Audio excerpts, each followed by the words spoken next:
America और Russia दुनिया की दो ऐसी मिलिट्री सुपर पावर्स जिन्हें लेकर कहा जाता है कि अगर इन दोनों देशों में जंग हो जाती है तो पूरी दुनिया भी खत्म हो सकती है। पिछले कई दशकों से रूस और अमेरिका के बीच तीखी नोकझोंक होती आई है। आज जहां एक तरफ रूस अपने पड़ोसी देश यूक्रेन से लड़ रहा है, वहीं अमेरिका न सिर्फ नाटो के जरिए यूक्रेन का समर्थन कर रहा है बल्कि आए दिन रशिया पर दर्जनों सैंक्शंस भी लगा रहा है। एक तरह से रूस और अमेरिका सालों से कोल्ड वॉर लड़ रहे हैं। लेकिन सोचने वाली बात यह है कि अगर इन दोनों देशों के बीच सीधा टकराव होता है तो इसका अंजाम क्या होगा? दोनों में से सबसे ज्यादा ताकतवर देश कौन है और वार फ्रंट पर दोनों में से कौन टिकेगा और कौन पिटेगा, जानेंगे इस दिलचस्प वीडियो में। लेकिन उसके पहले भारत को रूस या अमेरिका में से किसे सपोर्ट करना चाहिए, कमेंट में बताइए। सबसे पहले बात करें जनसंख्या की, जो किसी भी देश की ताकत का महत्वपूर्ण आधार होती है, क्योंकि जितनी जनसंख्या ज्यादा देश मुश्किल में पड़ने पर उतना ही ज्यादा लोग अपनी मिलिट्री का सपोर्ट करेंगे। तो जहां रूस की पॉपुलेशन 14.5 करोड़ है, वहीं अमेरिका इससे 2.5 गुना यानी करीब 33.5 करोड़ है। हालांकि इस वक्त मिलिट्री स्ट्रेंथ के मामले में रूस अमेरिका से आगे है, जहां रूस के पास 15 लाख एक्टिव पर्सनल्स और 20 लाख रिजर्व पर्सनल्स की बड़ी फौज है, वहीं अमेरिका के पास 13.5 एक्टिव और 8 लाख रिजर्व पर्सनल्स की मिलिट्री है। लेकिन यहां ट्विस्ट यह है कि अमेरिका में से 18 से 25 उम्र के लगभग 1.5 करोड़ युवा ऐसे हैं जो मिलिट्री सर्विस देने के लिए तैयार हैं। रूस दुनिया का 8वां सबसे अमीर देश है, जिसकी जीडीपी $2.2 ट्रिलियन है। इस जीडीपी का एक बड़ा हिस्सा यानी करीब $86 बिलियन रूस हर साल अपनी सेना पर खर्चता है, जबकि अमेरिका की जीडीपी से लेकर डिफेंस बजट तक हर मामले में वो दुनिया का नंबर 1 देश है। जी हां, अमेरिका की जीडीपी $25 ट्रिलियन है, जिसमें से वो हर साल $816 बिलियन अपने डिफेंस बजट पर खर्चता है, जो रूस के डिफेंस बजट से 10 गुना ज्यादा है। यानी यहां एक पॉइंट अमेरिका को मिलता है।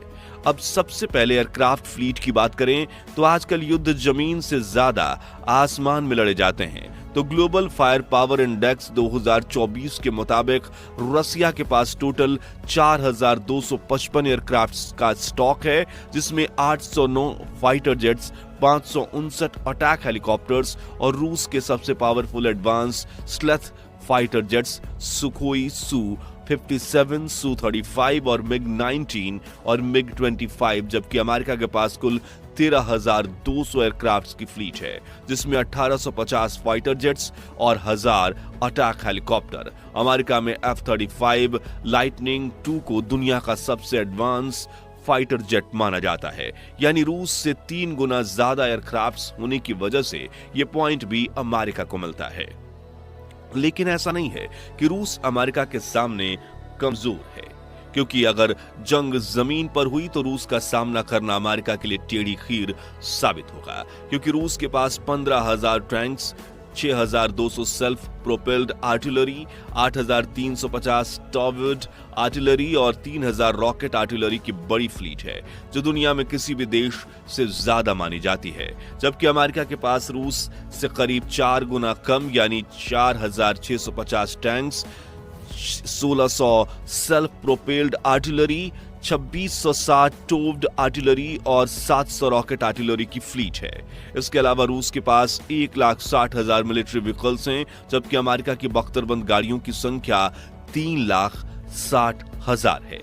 अब नेवल फोर्स की बात करें तो रूस के पास कुल 781 नेवल एसेट्स हैं, जिसमें 1 एयरक्राफ्ट कैरियर, 14 डिस्ट्रॉयर्स, 12 फ्रिगेट्स, 83 कोवर्ट्स और 65 सबमरीन्स हैं। वहीं अमेरिका के पास 472 नेवल एसेट्स हैं, जिसमें 11 aircraft carrier, 9 helicopter carriers, 75 destroyers, 23 कॉरवेटर्स और 64 सबमरीन शामिल हैं।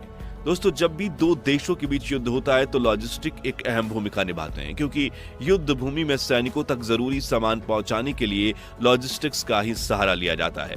रूस और अमेरिका के केस में रशिया के पास 72.5 lakh labour force, 2,900 merchant marine fleet, 8 ports, 1,218 airports और 12.8 लाख किलोमीटर की सड़कें, 85,000 किलोमीटर रेलवे और 1 लाख किलोमीटर वाटरवे है।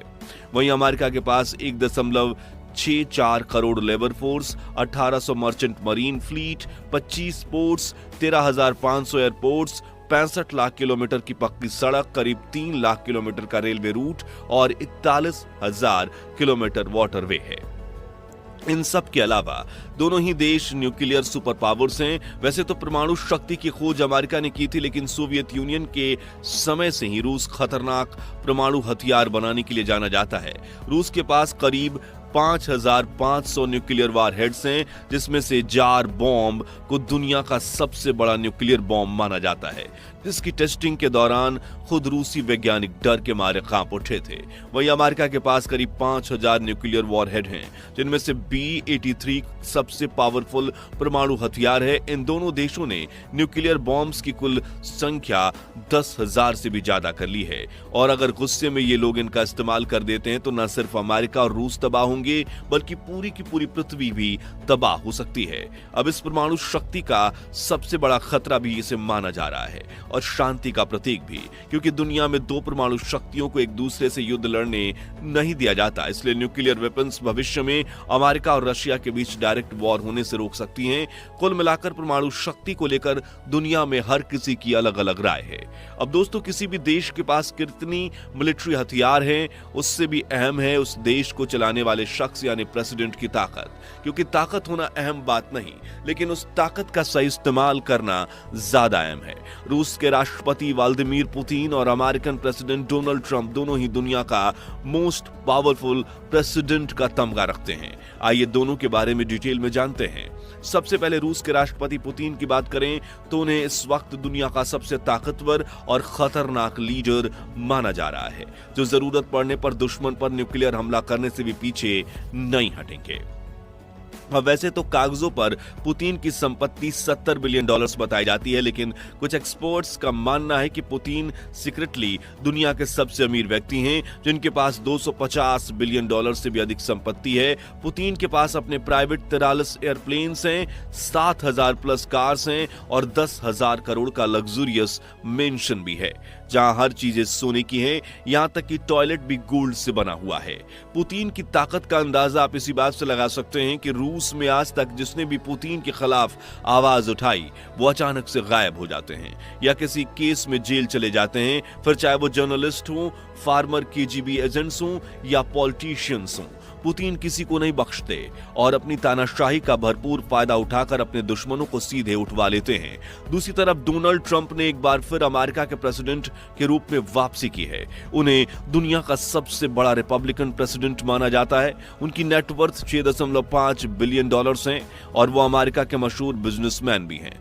ट्रंप की फॉरेन पॉलिसीज को कोई तोड़ नहीं। कहा जाता है कि 2017 से 2020 तक जब वो प्रेसिडेंट रहे तब दुनिया में एक भी बड़ा महायुद्ध नहीं हुआ, बल्कि हर तरफ शांति का माहौल था। उन्होंने क्यूबा के साथ अपने रिश्ते सुधारे थे। वो रूसी राष्ट्रपति व्लादिमीर पुतिन से भी मिलने गए थे।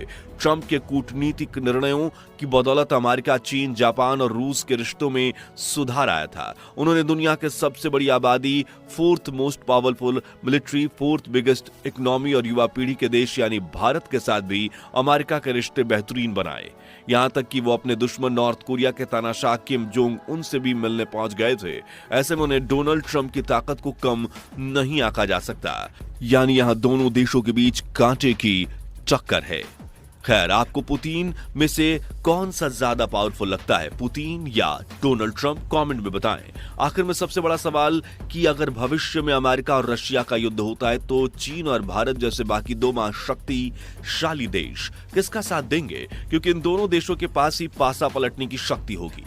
तो देखिए, हमारा देश भारत शांति और अमन में विश्वास रखता है, वहीं अमेरिका और रूस दोनों ही भारत के क्लोज अलाइज हैं। इसलिए भारत सबसे पहले दोनों देशों के मतभेद को सुलझाकर युद्ध को रोकने की कोशिश करेगा और खुद रणभूमि में नहीं उतरेगा। मगर युद्ध का हिस्सा बनने के अलावा कोई रास्ता नहीं बचता तो भारत रूस का साथ दे सकता है, जबकि चीन के अमेरिका के साथ इकोनॉमिकल रिलेशंस अच्छे हैं, लेकिन बाकी मामलों में चीन और रूस काफी अच्छे दोस्त हैं। इसलिए शायद चीन भी चुप रहे या फिर रूस का साथ दे। तो अगर दोस्तों भविष्य में रूस और अमेरिका के बीच युद्ध छिड़ जाता है तो कौन जीतेगा और भारत दुनिया के सबसे ताकतवर देशों की सूची में चौथे स्थान से पहले स्थान तक कब तक पहुंचेगा?